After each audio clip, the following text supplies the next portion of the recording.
I always love the back-to-school events and parish fall festivals.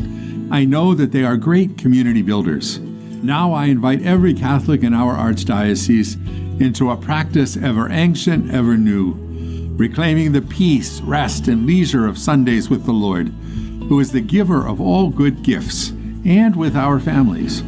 Today I'm excited to introduce the first part of our Year 3 priority on parents as the primary educators of their children, a video series that will share ideas for building lasting habits to anchor our weeks in a joyful, prayerful, and restful observance of Sunday.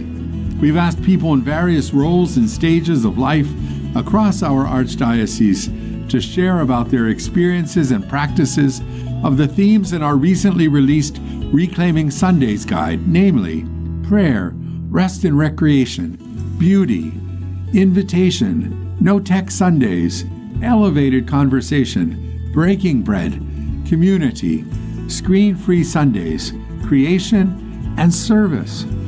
You'll hear from parents and grandparents, Catholic leaders and fellow parishioners about what has worked and what hasn't when trying to keep holy the Sabbath and to make the meaningful connections with their families and communities as God intended.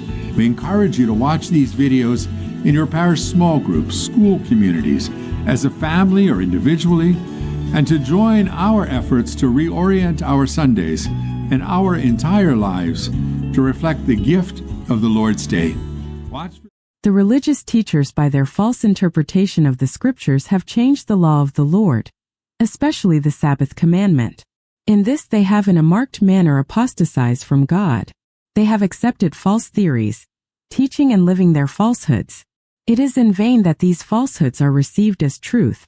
Notwithstanding the great zeal manifested in promoting Sunday observance and exalting man-made laws as supreme, the work is transgression, a perversion of truth.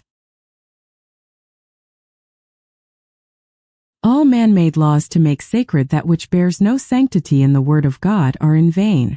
The wise men themselves might well be ashamed of their work, for they cannot find in the Scriptures one word of proof for Sunday observance, and they themselves are ensnared with their own heresies and false interpretations of the word of the Lord. Whatever excellence may be attributed to Sunday observance, the custom is of human, not divine origin. It rests on the authority of the priests and teachers of the people. These men are placing contempt on the law of God, especially upon the fourth commandment.